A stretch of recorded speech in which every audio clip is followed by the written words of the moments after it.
heute auf der Aero eine Verabredung mit der Bundespolizei, die auf der Messe mit ihren Mitarbeitern allen Rede und Antwort stehen und freuen uns auf den Besuch an ihrem Messestand. Fiona, Sie sind hier im wahrsten Sinne des Wortes eingeflogen, haben wir vorbereitet. Die Maschinen stehen hier, sind auch sehr gefragt, haben sehr, sehr viel Publikumsverkehr.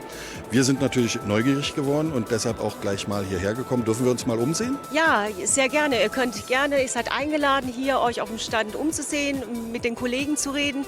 Wir haben auch gleich im Anschluss noch einen Vortrag, wo ihr auch euch gerne reinsetzen könnt und für unsere Einsatzpiloten bei ihrem Vortrag zuhören könnt. Während die Vorträge laufen, interessieren wir uns dafür, wie man Hubschrauberpilot werden kann. Deshalb begebe ich mich ins Cockpit von einem der 10 Ausbildungshubschrauber der Bundespolizei. Das ist schon ein besonderer Hubschrauber, ne? Genau, das ist der Airbus Helikopter EC 120. Das kleinste Muster, das wir bei der Bundespolizei haben, wird ausschließlich zur Schulung benutzt, also zur Ausbildung von Flugschülern.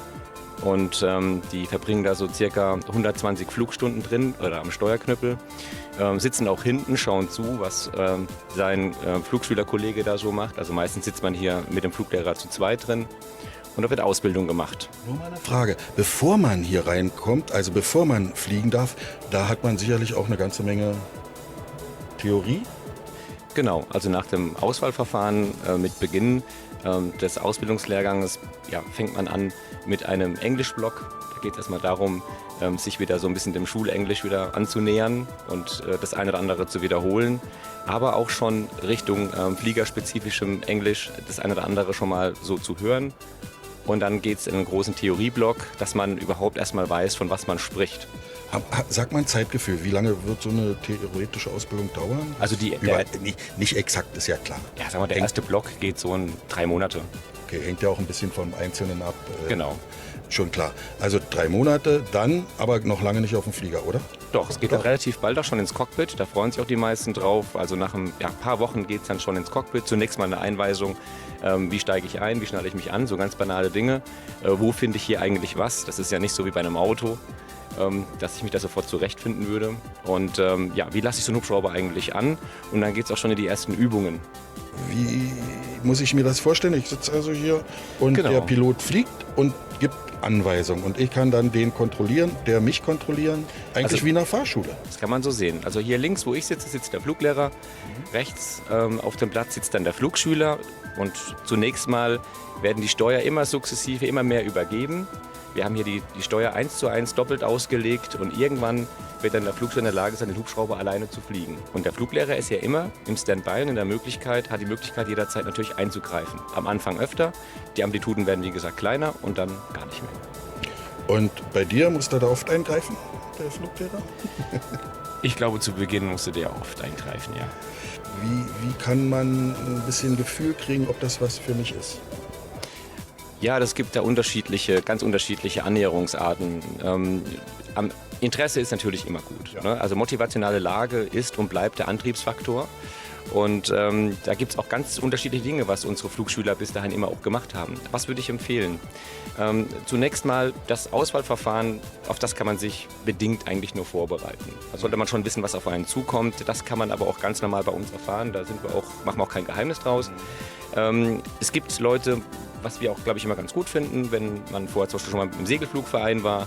Aber es ist kein Muss. Also man kann sich für die Fliegerei interessieren. Es gibt Leute, die spielen mit einem Flight Simulator relativ viel und bereiten sich da vor und kommen so langsam rein und erkennen dann schon relativ bald, was hier die Instrumente so alles anzeigen. Die kommen dann schneller rein. So eine richtige Vorbereitung, also außer wirklich echtes Interesse an der Sache, wüsste ich jetzt nicht, wie man sich auf sowas gezielt vorbereitet. Manchmal ist es auch gar nicht so schlecht, relativ unvoreingenommen in so eine Sache einzusteigen und sich das dann auch alles erklären zu lassen. Am Ende wird jeder wissen, wo was ist und wie man fliegt. Und kein schlechter Weg ist vielleicht auch zu so einer Messe zu gehen. Und kein schlechter Weg ist auf so eine Messe zu gehen und mit uns zu sprechen, sich das anzuschauen. Ich wollte gerade sagen, der kommt dann mit dir einfach ins Gespräch. Ne? Ganz häufig, ganz viele, deswegen sind wir auch hier. Versuchen natürlich auch jedes Jahr hier einen Hubschrauber auszustellen. Dieses Jahr die Besonderheit, auch einen Schulungshubschrauber hier ausstellen zu können, um dem Flugschüler schon mal, dem potenziellen Bewerber schon mal zu zeigen, was so sein zukünftiger Arbeitsplatz temporär wird. Und wir sehen, es ist relativ bequem hier drin. Ja, und ich glaube, da kann man auch richtig Spaß bei haben. Auch wenn wir beide jetzt nicht starten können. Daran hätte ich natürlich noch mehr Freude. Ja, wäre natürlich schwierig. Ja.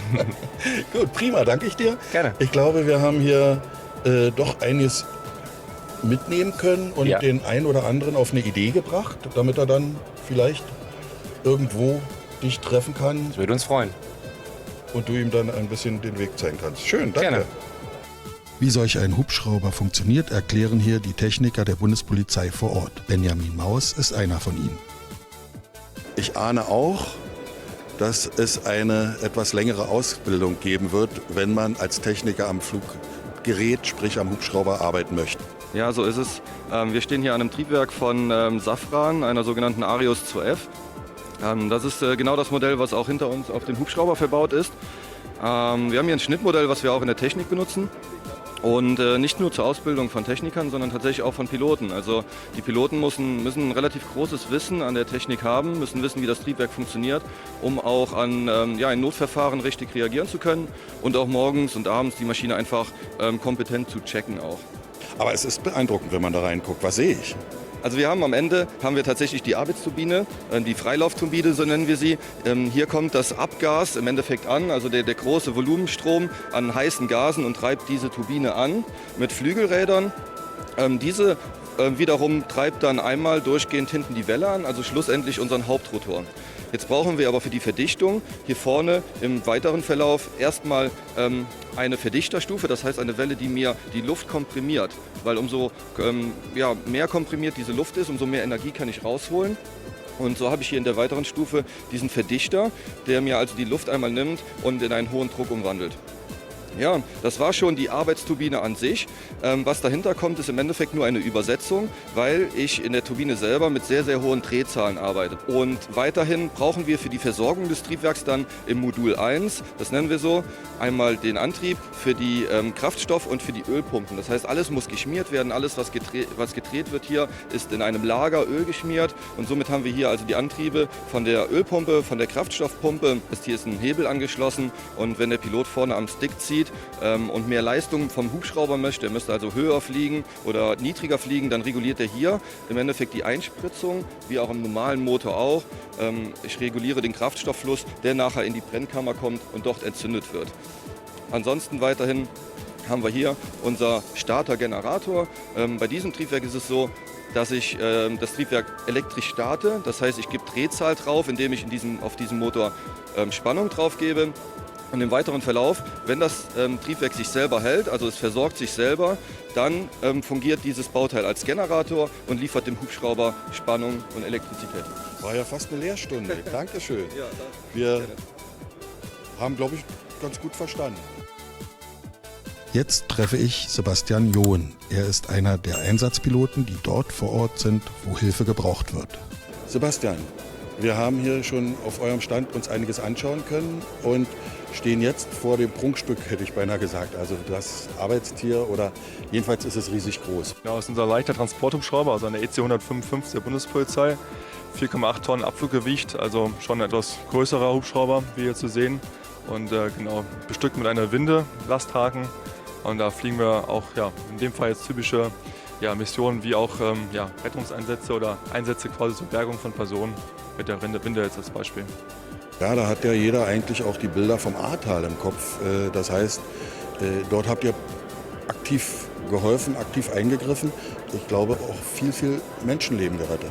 Ja, genau. Also wir waren natürlich, wir kommen aus St. Augustin, aus der Fliegergruppe, somit sind wir natürlich örtlich nah dran an der Einsatzlage gewesen und kannten natürlich auch die Einsatzörtlichkeit sehr gut durch Trainings, die wir vorher auch schon durchgeführt haben. Und wir trainieren mit der Bundespolizei solche Szenarien wie auch zu sehen mit der Winde regelmäßig, um dort auch die Besatzung fit zu halten. Und natürlich waren wir da auch sehr betroffen, gerade am Anfang, weil natürlich auch Bundespolizeiangehörige, auch in dem Fall da auch Kollegen mit selber von betroffen waren von der Flut. Und wir haben da natürlich unsere Hubschrauber gebündelt, aus mehreren Bereichen, auch aus anderen Staffeln zusammengezogen und versucht schnellstmöglich da Einsatzkräfte in den Bereich zu schicken. Dann fliegt man ja auch nicht einfach los, sondern das ist ja ein riesen Apparat, der da in Gange kommt, ne? Bevor man so einen Flug dann tatsächlich zielgerichtet durchführen kann, muss ja doch eine Menge Kooperation sein. Was spielt da alles ineinander? genau, wir haben natürlich, es geht nicht einfach einsteigen und losfliegen, da müssen wir schon auch mit Bundeswehr oder ADAC, mit anderen Behörden das dann quasi auch koordinieren, um dann quasi die Einsatzmaßnahmen bestmöglich durchzuführen. Gerade in so einem Ahrtal, was natürlich räumlich sehr eng begrenzt war, ist es halt so, dass wir mit mehreren Hubschraubern operieren, in verschiedenen Flughöhen. Wir haben dann schnell auch dort eine Flugsperrzone eingerichtet, dass wir quasi auch andere zivilistische Flüge außen vor halten können, weil gerade in dem Bereich, wo es eng wird, ist natürlich auch eine Absprache mit anderen Kräften enorm wichtig, um dann nicht auch noch weitere Unfälle produzieren zu können. Oder, Sehr gut, dass du das mal erklärst. Weißt du, die Zusammenhänge sind für einen sofort nicht gegeben. Man sieht dann natürlich den Hubschrauber, aber was da noch alles hinten dran hängt, vorne wegläuft, das ist bestimmt auch ganz gut, das mal gehört zu haben. Tolle Informationen und Einblicke habe ich hier am Stand der Bundespolizei bekommen. Schauen Sie doch am besten auch einmal vorbei.